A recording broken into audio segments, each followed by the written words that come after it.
Bienvenido al canal de Narraciones Budismo. Enseñanza extraída de la plataforma studybuddhism.com by Pershing Archives. Puedes encontrar el enlace en la descripción del vídeo. Los primeros dos capítulos del Tantra de Kalachakra, por el Dr. Alexander Pershing. El Tantra de Kalachakra contiene 5 capítulos. El primero se refiere a los ciclos externos del tiempo, el segundo a los ciclos internos y los 3 últimos a los ciclos alternativos. Examinemos los 2 primeros capítulos tal como aparecen en el Tantra de Kalachakra abreviado y su comentario Luz Inmaculada. Capítulo 1. La escucha de las enseñanzas y cómo se abrevió el texto. El primer capítulo sobre el Kalachakra externo comienza con una descripción del Buda enseñando el Tantra al rey Suchandra de Shambhala. A lo largo del texto, el simbolismo es muy importante. Por ejemplo, el rey Suchandra es una emanación de Vajrapani. Vajrapani es una figura búdica, Yidam, que a menudo representa las poderosas habilidades de un Buda.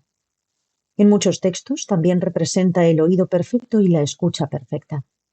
Y así, en ciertas prácticas, visualizamos Vajrapanis en cada uno de nuestros oídos.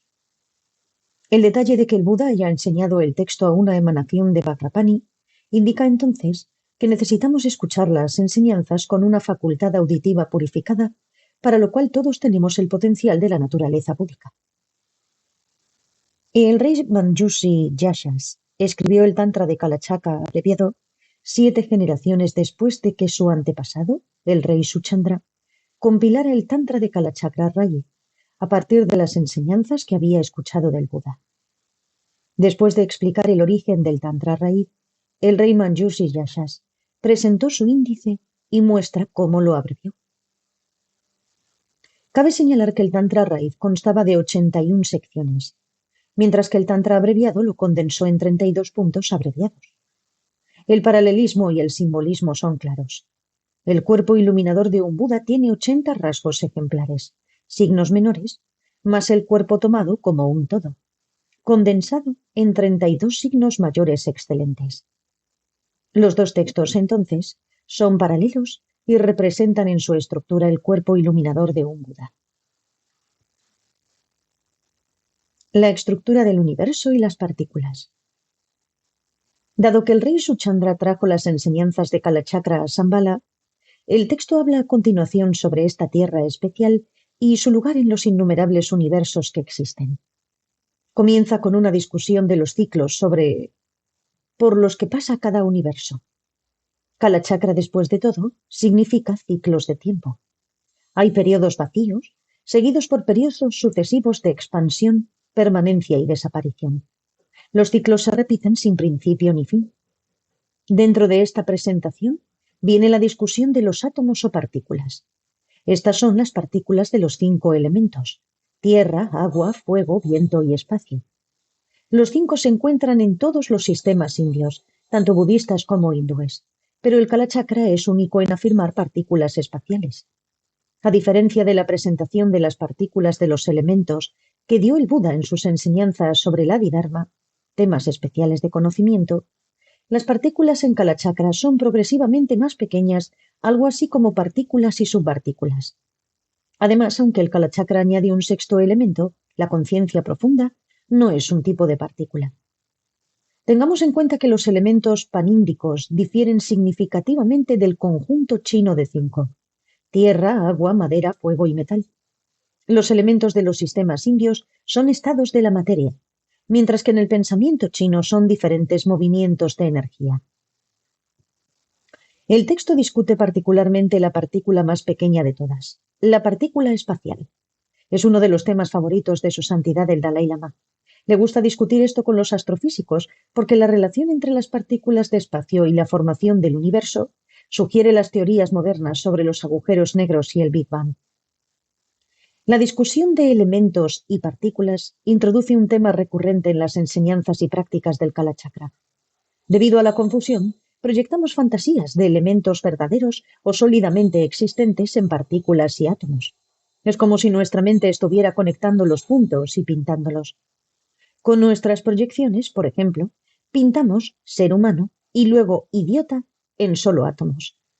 Para deshacernos de los problemas y sus causas, necesitamos comprender la relación entre la mente, las partículas, las proyecciones y las apariencias. Kalachakra discute este tema en profundidad.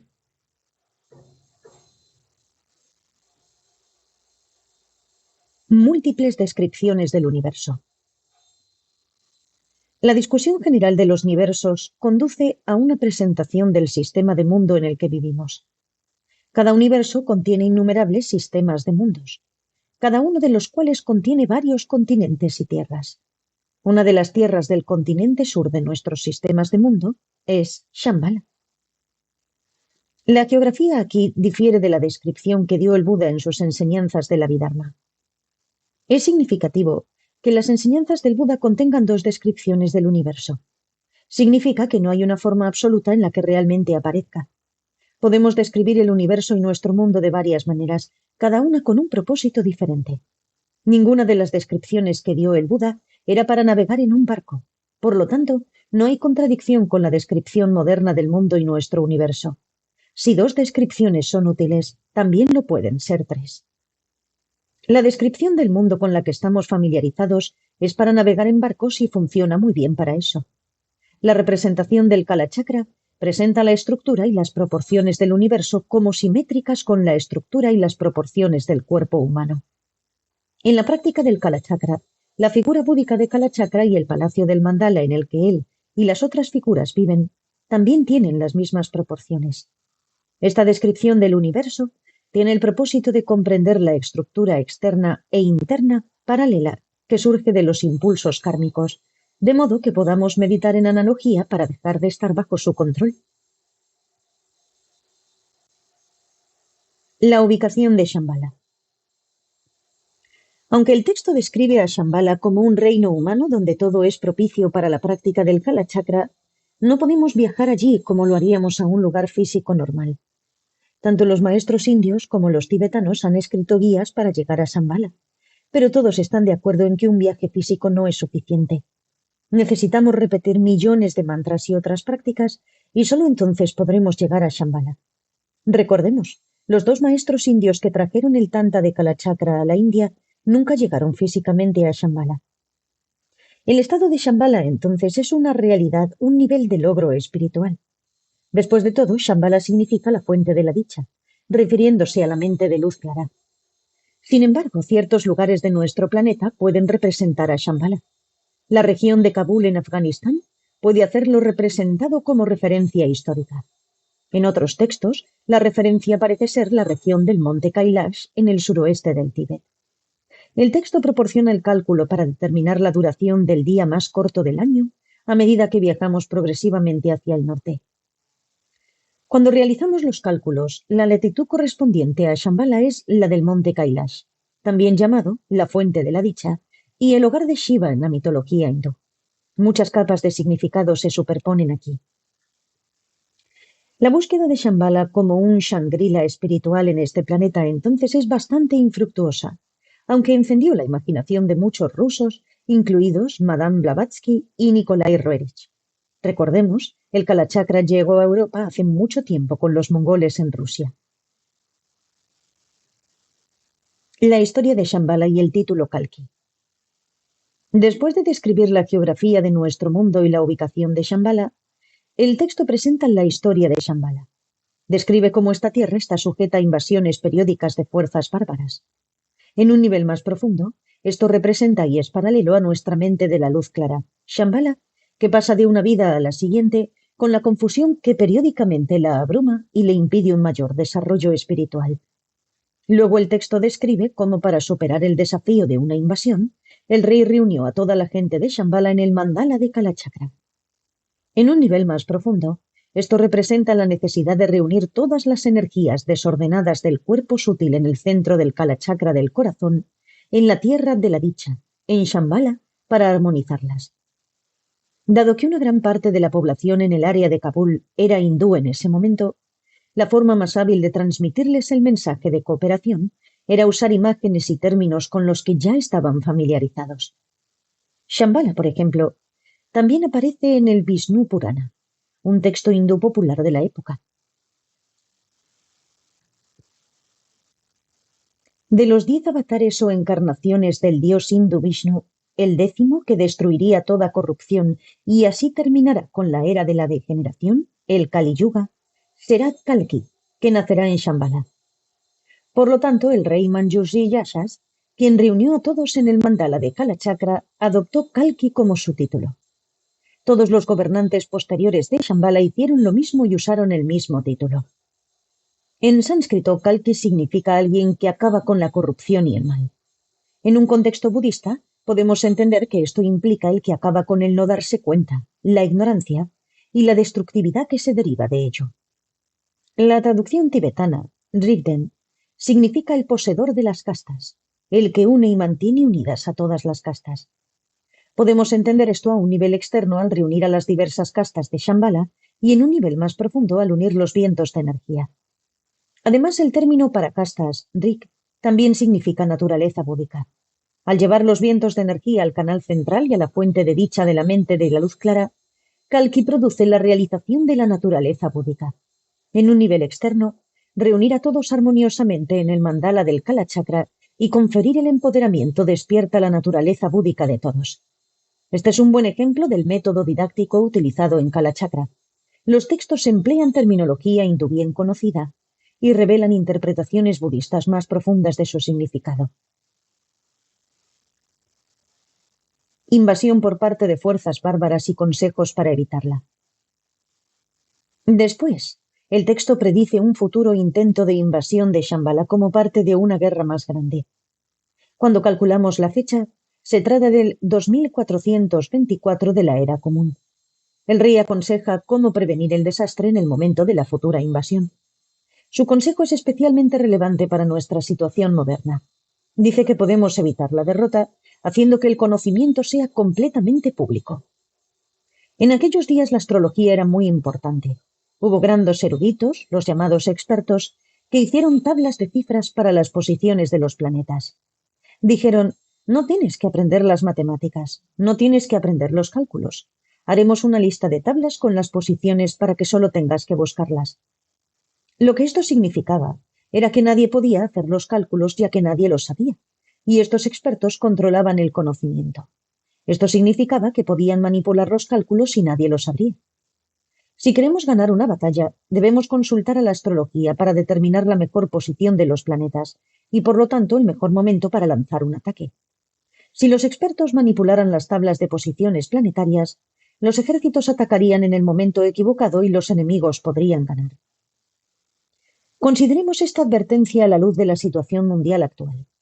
Hoy en día, muchos jóvenes son débiles en aritmética básica, porque tienen calculadoras de bolsillo y computadoras para hacer todo eso. Es bastante fácil ver que los grandes eruditos, los expertos, controlan la tecnología, y especialmente en asuntos complejos, la gente común a menudo no tiene idea de cómo funciona algo o cómo resolverlo.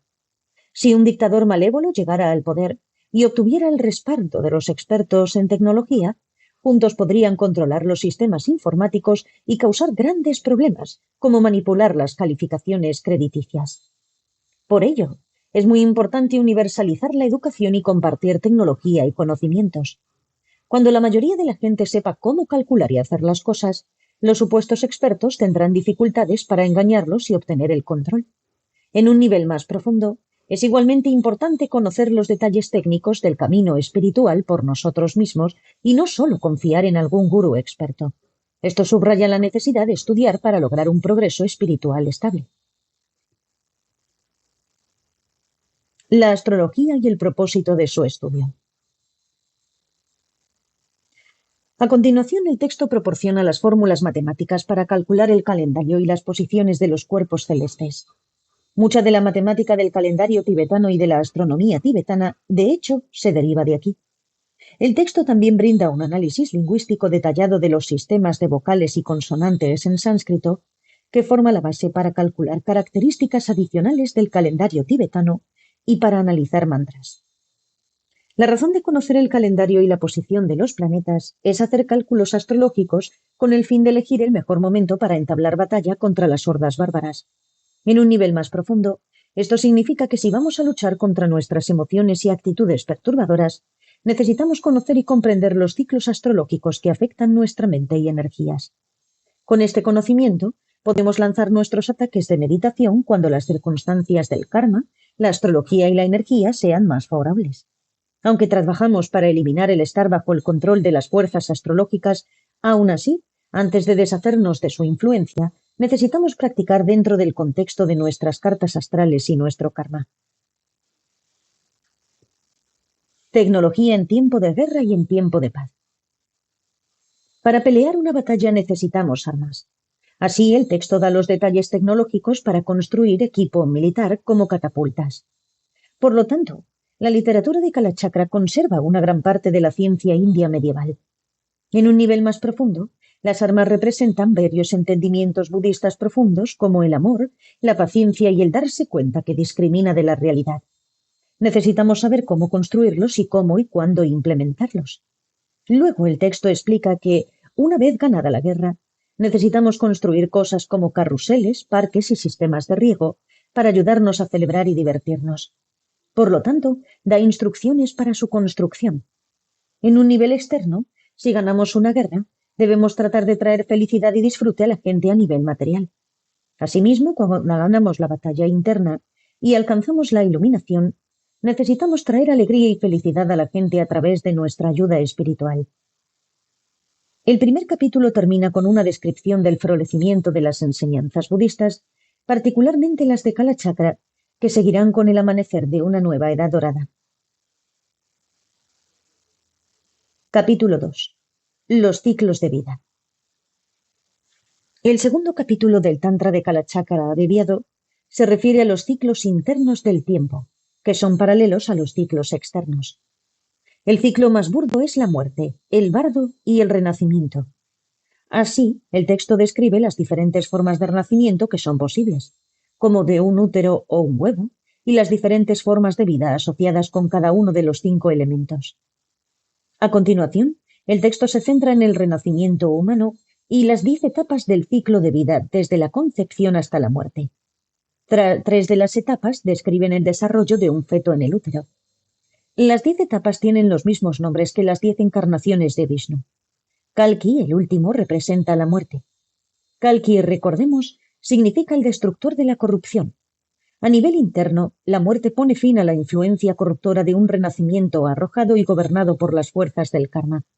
En un nivel más profundo de meditación avanzada, las 10 etapas son paralelas al proceso de 10 etapas para disolver los vientos de energía en el chakra del corazón para alcanzar su muerte en el estado de mente de luz clara. El sistema de energía sutil y las 4 gotas de energía creativa sutil. A continuación, el texto analiza la anatomía humana. Primero, el sistema de energía sutil de chakras, canales, vientos de energía y gotas de energía creativa.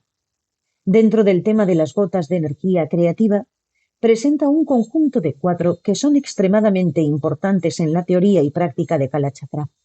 Las 4 gotas de energía creativa sutil. Las 4 gotas sutiles se asemejan a núcleos de energía que se encuentran en los centros de ciertos chakras a lo largo del canal central.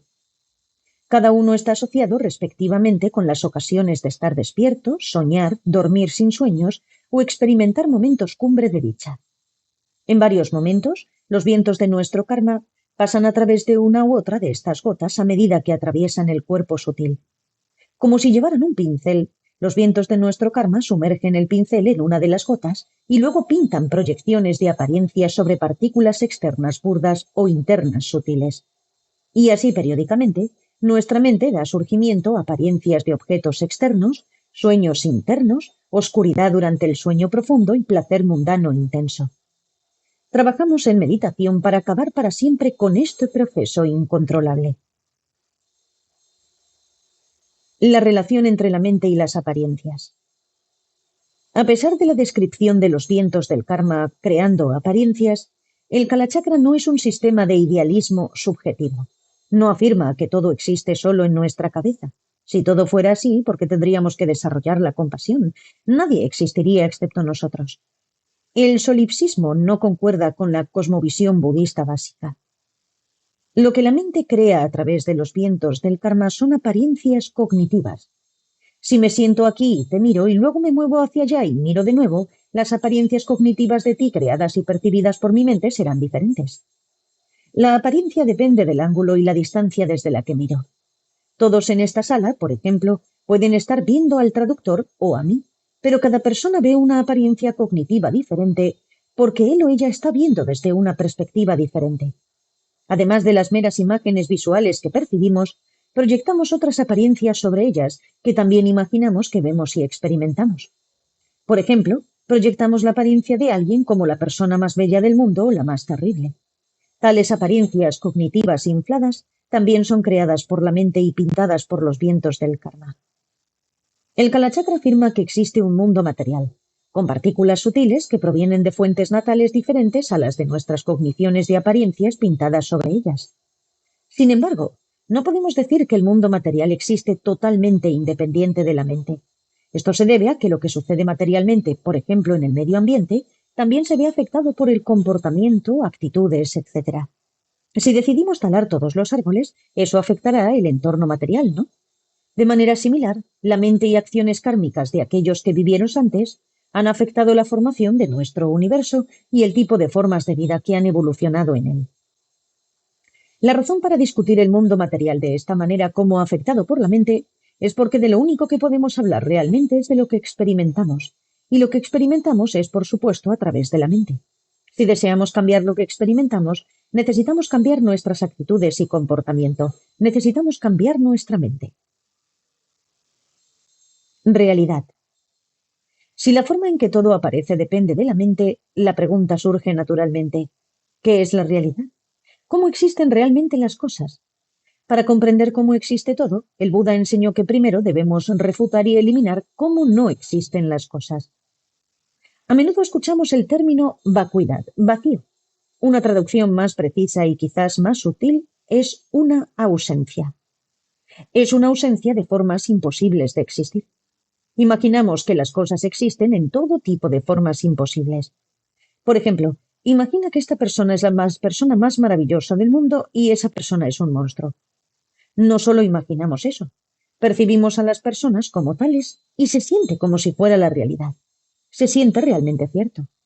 En un nivel más fundamental, imaginamos que las cosas existen solo como lo que vemos frente a nosotros, lo cual, por supuesto, es una perspectiva muy limitada. Todas estas son formas imposibles de existir. Lo que está ausente es que lo que percibimos corresponda a algo real. De eso habla la vacuidad, esa ausencia absoluta. Nadie existe como un verdadero monstruo. Esa forma de existir es inexistente, está absolutamente ausente. Eso es lo que es la realidad. No existe ninguna de estas formas imposibles. Cuando hemos eliminado cómo no existen las cosas, nos quedamos con cómo existen. Todo en la extensión infinita del espacio y el lapso infinito de tiempo surge y existe de manera interdependiente, interconectado e influenciando todo lo demás. Cada vez que tratamos de lidiar con algo fuera del contexto de absolutamente todo, nos confundimos. Por ejemplo, para percibir quién es alguien convencionalmente, es un médico. Y para entender su comportamiento que observamos, necesitamos entender absolutamente todo lo que influye en él. Debemos tener en cuenta no solo su situación personal, familiar, de salud, etc., sino también toda su historia y evolución. Todo afecta a lo que esta persona es ahora y cómo se comporta. ¿No es así? Cuando decimos una sola palabra a alguien como hola, a alguien con quien nos cruzamos en la calle, las consecuencias de nuestra acción son infinitas. Afecta a todo. Si, por ejemplo, la persona se pone feliz y sonríe, esto afectará sus acciones por el resto del día. Eso a su vez afectará a todos aquellos con los que se encuentre ese día, y eso a su vez afectará el comportamiento de esas otras personas.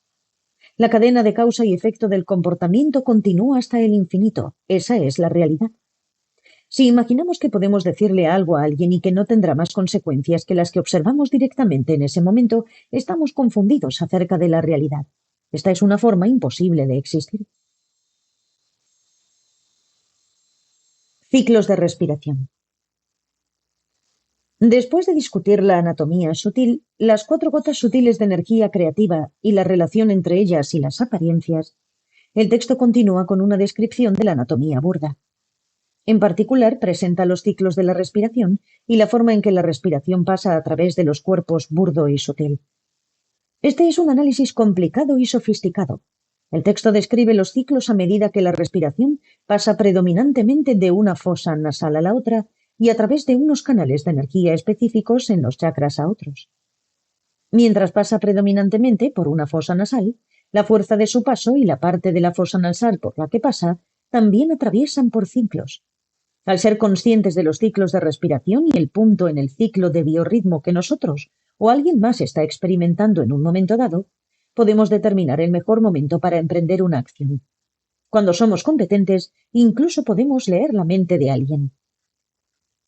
Ciertas características del sistema médico tibetano relacionadas con la respiración y la anatomía del sistema de energía sutil se derivan del material de este capítulo. También han aparecido algunos comentarios sobre el capítulo, escritos desde el punto de vista de su aplicación médica. Por lo tanto, la figura búdica de Kalachakra se ha convertido en algo así como el santo patrón, si podemos usar el término occidental, de la ciencia tibetana. Medicina, matemáticas, astronomía, astrología y elaboración de calendarios. Alquimia y la preparación de píldoras preciosas. Para curar el cuerpo de la enfermedad y remediar el desequilibrio, necesitamos una variedad de medicamentos, tanto píldoras como incienso. Y así, el texto presenta las fórmulas y procedimientos para preparar diversas variedades. Los ingredientes incluyen hierbas, metales, minerales y productos animales. El sistema médico tibetano aún fabrica píldoras preciosas e inciensos curativos a partir de estas instrucciones. Hay muchas variedades de píldoras preciosas y han demostrado su eficacia contra enfermedades como el cáncer y la hepatitis. El texto también predice terribles enfermedades que aparecerán en el futuro y proporciona las fórmulas y procedimientos para preparar píldoras preciosas adicionales para tratarlas. Algunas de las enfermedades suenan como enfermedad por radiación, envenenamiento por desechos tóxicos y SIDA. Siguiendo las instrucciones del Kalachakra, los médicos tibetanos han elaborado estas píldoras preciosas y las han utilizado con éxito para tratar estas plagas modernas. Parte del procedimiento para preparar las píldoras preciosas consiste en purificar o desintoxicar sustancias normalmente tóxicas, en particular el mercurio. El texto presenta los procedimientos en términos de alquimia, la transmutación de los metales básicos en sustancias medicinales. En un nivel más profundo, el proceso alquímico representa la transmutación de energías sutiles normalmente tóxicas en el cuerpo, como las del deseo, para que puedan usarse en el camino para traer la iluminación como el pináculo de la salud espiritual. Los últimos 3 capítulos del texto. El material cubierto en los primeros 2 capítulos del Tantra de Kalachakra abreviado es extremadamente extenso. El texto conserva una enciclopedia de conocimientos y presenta el material de tal manera que podemos seguir un camino espiritual análogo a él.